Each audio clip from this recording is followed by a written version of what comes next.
Hey y'all, how you doing? Gotta bust out the Wendy Williams today. First things first, look, it's day like 3 or 4 of these two little braids. So yes, they're going through it. Don't say nothing. Your input is not necessary. Okay, thank you. Second, y'all done seen the title of this video. I done saw the president speak. I'm not gonna lie, I meant to do like a whole like vlog, but the situation just it wasn't conducive to that. Like it was just so much going on all the time. It was just a lot. So I did not film the whole thing. I'm gonna just tell y'all about it because yes, I got like a lot of pictures. I realized I never even filmed him speaking. Like I was like paying attention. Can you believe that? Can you believe I was paying attention to him speaking and I wasn't filming? Like how dare I? But yeah, so I kind of want to tell y'all how that happened, all the good stuff, and you know, the tea. First of all, y'all know I'm part of the NAACP Spelman.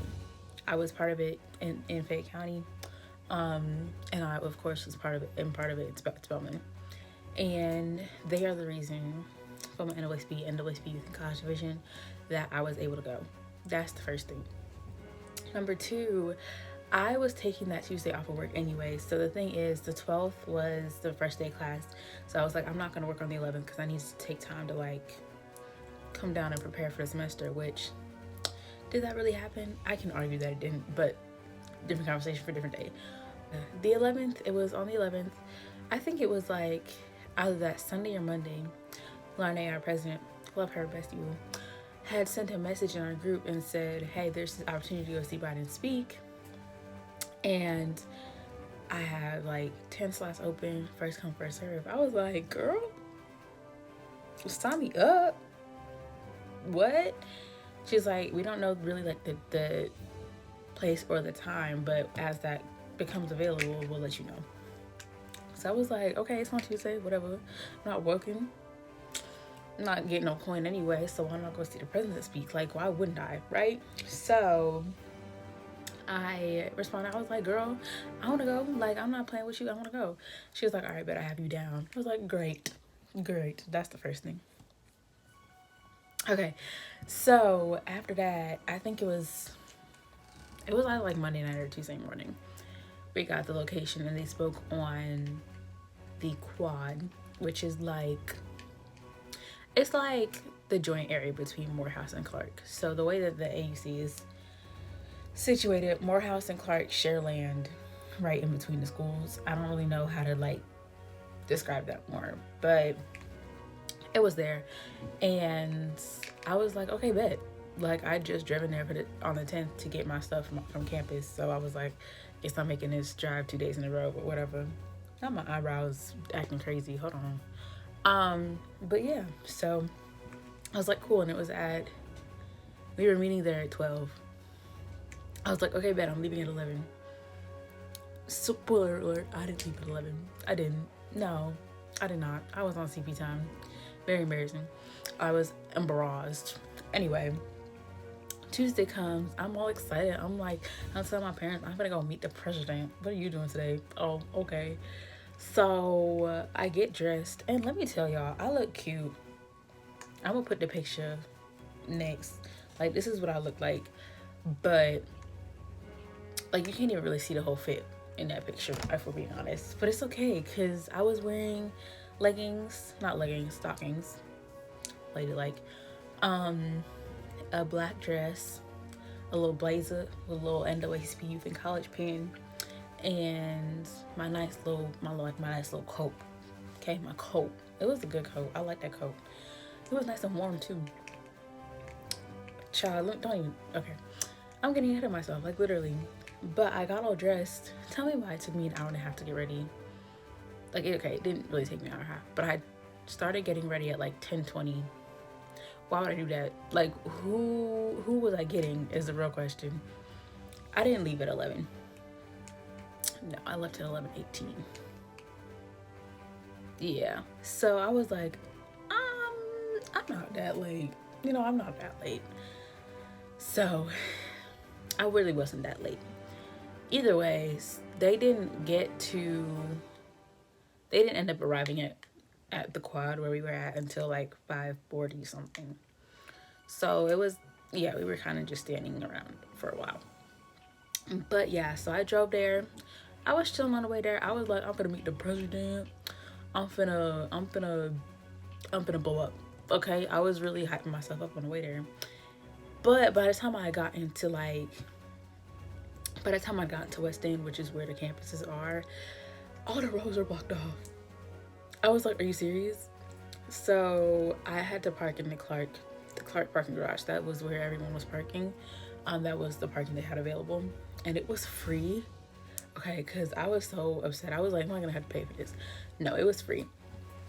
And so I parked, and by the time I had gotten there, it was like maybe 12:15, because the roadblocks, I had to keep like turning around, and like it was that like police officers, security guards were turning me around. And I was like, okay, tell me how to get there, because my sense of direction is at 0. So yeah, a mess. But I'd eventually gotten there, parked and everything. I was walking out my car, or walking out the park garage, and like when I knew I was at the right place, because I saw like news trucks and media people. So I was like, okay, I'm in the right place. But as soon as I was walking out, I saw one of my friends, one of the other members of the NWSP, and she was driving in. I was like, okay, I hopped in her car. Like, we just went back and like kind of sat down, because it was cold. Let me tell y'all, it was maybe 50 degrees, but it was like windy 50.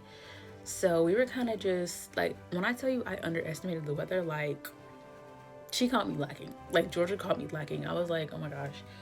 But yeah, so once we kind of were in the garage, she was directing another girl. She got there, we met up with the other girls, and by then it's like 12:40. Let me just tell y'all, now the people are starting to come, right? It was supposed to be 3 lines. It was supposed to be A, B, C. We didn't realize we were B, but the people at the front had told us A and B are the same, so just kind of stay in the line we were. So of course we up front in A. Like we're number like 4 through 11 in A, right? So I'm like, okay. And then we found out the lists are different, so we should have been in E and B. Like, and we had a genuine spot in B, like a good spot in B, but like we didn't have a bad spot in B. So we'd move for no reason, because so they were a mess. Let me just tell y'all that. A and B was all one jumble, and C was a jumble. They were like, just give everyone a copy of each list. It was too much. It was too much. But we eventually, like, check-in didn't start until like, it had to have been 1:30. It had to have been, because the security had to get the social security, secret service, like social security, had to get set up and everything. Why did they have one metal detector? They funneled 3 lines of people into one metal detector. Okay, but that's not even. Let me. I'm getting ahead of myself again. So we were in line, and we had gotten up to the front. They're calling names and everything. Me and Tiara, I call her cousin because we both Stanleys. We get up there. We give her our IDs, and she's like, I don't see no Stanleys on any of these lists. What you mean you don't see no Stanleys? I'm like, I drove here for what? It's cold for what? And you don't see no Stanleys? I was like, okay. So we had to get out of line, because of course, like, they're just not doing well, but we still didn't want to hold nothing up. So we find Larnay, and we're like, okay, so why aren't our names on the list? And we're not the only ones. Like, there are like 3 other girls without their names on the list, and this woman who obviously works for the White House, or works for whoever was planning the event, was like, okay, so these 2 girls, they can go in, but the Stanleys, I think what happened is we weren't able to confirm tickets for them, so they don't really actually have a spot. I was like, first of all, I RSVP'd to the email that I got. Y'all couldn't say that. Like, I called them and be like, you may not have a spot. Like, y'all couldn't just say that. But nonetheless, we was with the NAACP, okay, and they got connections and they got peoples. So the NAACP got me in anyway, okay, okay. And let me just say, side note, if you go to Spelman or if you want to go to Spelman, and you're looking for a reason to join the NAACP, connections and opportunities, because I just met the president. Like, what? So, yeah, we got it. Long story short. And by the time all that commotion was over, SGA and I think the social justice program had arrived. Like, there were other girls there too, which love to see that. So we all hanging out and we all talking and chatting, waiting to get up into the metal detector. Ooh, and when I get there, I had to key open all my things. Like, I low-key hate the Secret Service because when they, I mean, it's their job, but they have to open everything and look through everything. I'm like, ain't nothing in my purse but Tic Tacs and socks. Like, relax. But yeah, so there was that. When we sat down, there was one bathroom. It was one bathroom. And let me tell y'all, I had went to the bathroom before I left the house, but I'd also drinking water on my way there, so I needed to use that one bathroom for hours. Because remember, we were standing there for at least 2 hours, probably like, it was probably 3 because of the whole security situation. So yeah, tragic. I didn't end up using the bathroom until after the speech, like at 6 o'clock. And I had to, my feeling to use the bathroom was at like 12. I didn't end up doing it till 6. That was the day I was having. But, what was I saying? We got there and everyone's kind of just mingling and all that good stuff. There were girls who had the opportunity to go up on stage behind the president as he was speaking, which I wanted it to be me, but then I realized, well, number one, I didn't have any real like Spelman gear on, so they were like, eh. And ooh, I'm sorry, y'all. But I also, and this is like after the fact, realized that like you couldn't really like meet nobody if you were up there, like you were kind of just stuck there. So looking back, I was kind of glad that I was on stage because I wouldn't have met nobody. But anyway, as we were kind of like doing that little mingling, I guess, a guy came up to me from some media outlet called Rolling Out and was like, hey, would you be willing to do an interview for me? I was like, well, what he really did was he came up to the group of us, Spelman Nights that were talking, and was like, hey, would any of y'all be willing to do a quick interview? And nobody was doing it. I was like, I mean, I can do it. Like, I don't know why nobody else is saying yes. So I did my little interview with him. He published an article with a quote from me in it and a video with 2 other AUC students, which we love to see. So, yes, ma'am in the press, okay? Y'all already know the vibes. The link to read the article and watch the interview are both down in the description below. I also got to meet Andre Dickens, the new Atlanta mayor, Keisha Lance Bottoms, the former Atlanta mayor, Senator John Ossoff, Georgia senator. The one person I wanted a picture with, besides the president, obviously, was Raphael Warnock, the senator, other Georgia senator. And I ended up sneaking in the back of one of my friends' pictures. I got a picture with Raphael Warnock. That's all I gotta say. Who else did I meet? Reverend Al Sharpton and Jesse Jackson was there. I didn't get a picture with him though. He looked kind of tired, I'm not gonna lie. Look, anybody in the politics field, just once they get in it for like a while, just looks tired. And dealing with this country, I can imagine. But yeah, those are just some of the people I met, and it was so great. Like, just being in the presence of people who you know are like up high and can do things. Loved it. So I ended up standing in line for the bathroom for about 45 minutes before I gave up. And by the time I came out of the bathroom, or out of the line for the bathroom, let me say that, it was just about time for President Biden to come up. So we had heard some speakers. We had the president of Morehouse, the president of Clark speak. Both of them speak after the marching band that performed. And then, which I wasn't there to see the marching band perform because I was in line for the bathroom. Okay, ghetto. And in between the presidents and the next speaker was, they also had a saxophonist, which I also didn't see, but they had the seal put up, the president's seal. I was like, okay, official. And then after that, our SGA president, Jillian, spoke, which sis did her thing, okay, and introduced not just the vice president, but the president as well.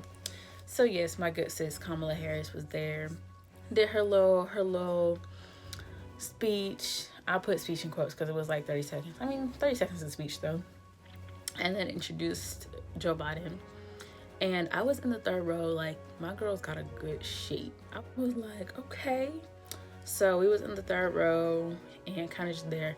I promise y'all, there was a guy in front of me, which y'all are probably gonna see in the pictures, but his head was just big and I couldn't like maneuver around him enough to get a selfie with Biden. If I could, I would have, but he was just taller than me, and you know the ankles don't work, so I didn't want to force it. But yeah, and so once he was done speaking, who else did I get a picture with? I don't think I missed anybody. But once he was done speaking, and by now the sun is gone. Like, we're in the shade, it's cold, I'm shivering, I haven't eaten. Like, I was like, this is great, but I'm hungry. Like, it was one of those things where you're like kind of just there. Like, I wasn't even hungry until I realized, like, until I stopped moving, you know. It was like everything was happening, so I didn't have time to realize, oh my gosh, I haven't eaten anything. But yeah, he spoke for maybe like 20-30 minutes. It was televised, and I was texting my family the entire time. So my mom was like, I keep looking for you. I was like, just look for the brown and yellow puff.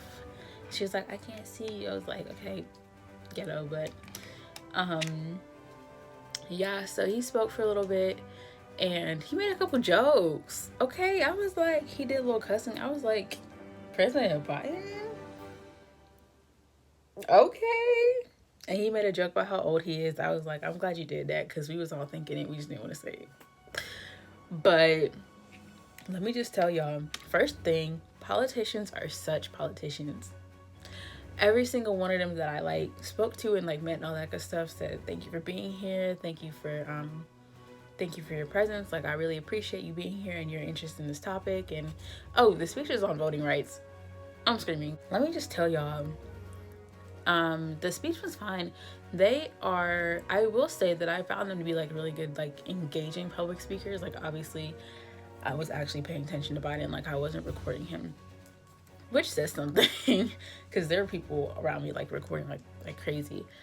But with politicians, and I know I low-key want to be one, but it's just so hard to know if something is sincere. Like, it's always one thing to say something, but to do it and like act on it is completely different.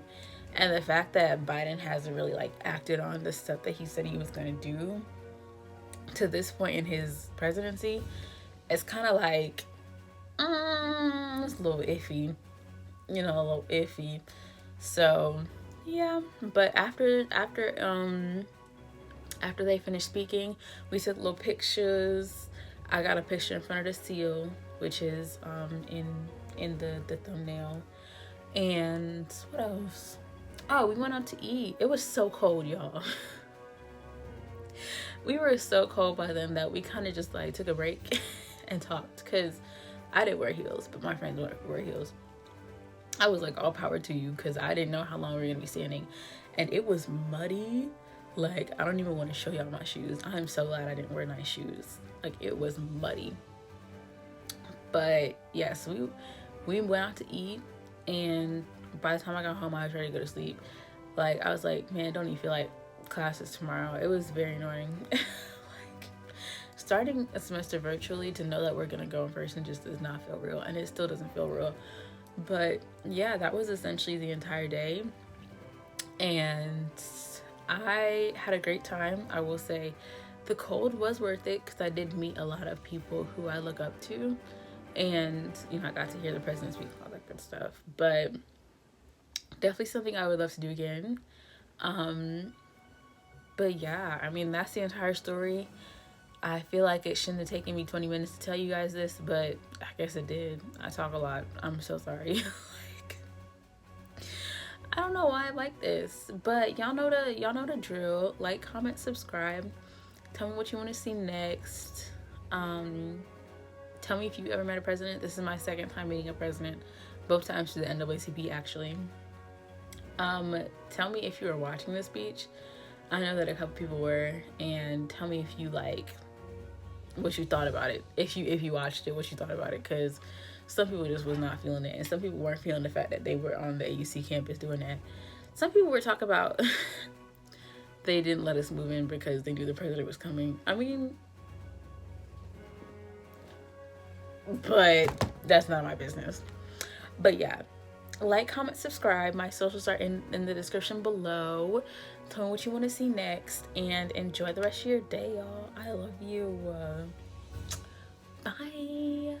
A danger of being complacent, complicit. Anti-voter laws are not new in our nation, but we must not be deceived into thinking they are normal.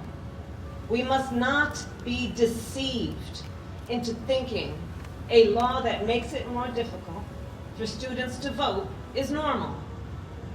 We must not be deceived and ensure the ballot prevails. The President of the United States of America, Joe Biden.